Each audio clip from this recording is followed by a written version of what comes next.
자, 바로 첫 번째 문제가 나왔습니다. 1문단이 길었고 심지어 네모나게 법까지 네모나게 쳐놨어요. 그래서 첫 문단에서 문제가 일단 나왔는데요. 모든 선지가 여기 들어있는지 들어있지 않는지는 아직 우리가 안 봤으니까 그걸 확정할 수 없겠지만은 보통 모든 선지가 한 문단에 들어있는 경우는 없습니다.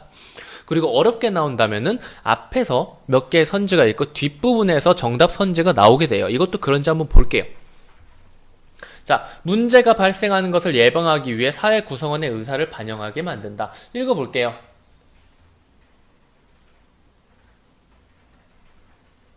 문제가 발생하는 것을 예방, 사회 구성원들의 합의. 합의가 뭐죠? 의사를 반영한다는 의미가 들어있죠? 적절한 거네요. 적절하지 않는 거 찾는 문제니까. 자, 2번. 권력자. 권력 행사를 제한한다. 권력자 어딨죠? 권력자. 권력 행사를 만약에 법이 없다면 얘네가 지들 맘대로 휘두를 수 있을 것이다. 법이 있다면? 그렇지 않겠죠. 권력 행사를 제한해서 국민의 자유와 권리를 보호하는 거죠. 법이 없다면 권력자나 국가기관이 멋대로 권력을 휘둘러서 국민의 자유와 권리를 보호하지 못하게 되겠죠. 이것도 역시 맞는 말이네요. 법의 간섭에 지나치게 커지면 개인의 삶을 평온하게 유지하기 힘들 것이다. 최소한의 간섭만 한다. 숨이 막혀 평온하게 살기 힘들 것이다. 그러네요. 4번. 다른 사람들이 행동을 평가하고 그 변화를 확인할 수 있어야 하므로 결과를 중시한다.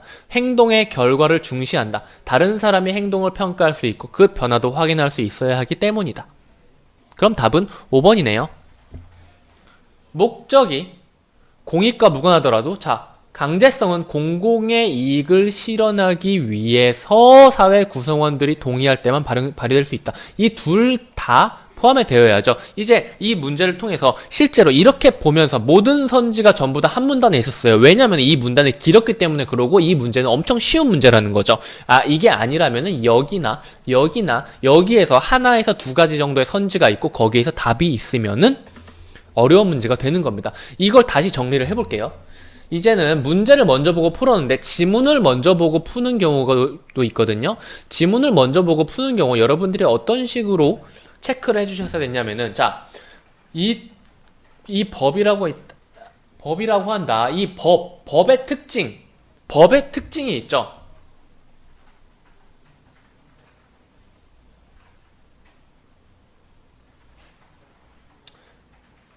사회 구성원들의 합의에 따라 만들어지고 강제성을 가진 규칙이 법이다. 이게 바로 법의 정의입니다. 자, 그리고 이때 강제성은 공공의 이익을 실현하기 위해 사회 구성원들이 동의할 때만 발휘될 수 있고요. 이러한 법은 이러한 법은 몇 가지 특징이 있는데 먼저 이제 여기서부터 특징들인 거예요. 1번 먼저 이렇게 쓰면 잘 안 보이는 거.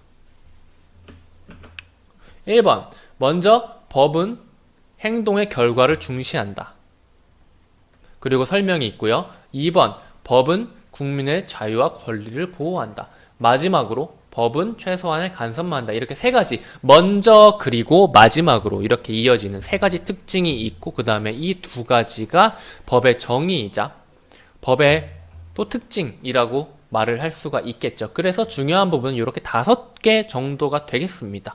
요 정도 보면서 얘네 중요한 내용이구나 라고 생각을 해주셨으면은 사실확인 문제 풀기 아주 수월할 정도의 독해력이 잡힌 겁니다.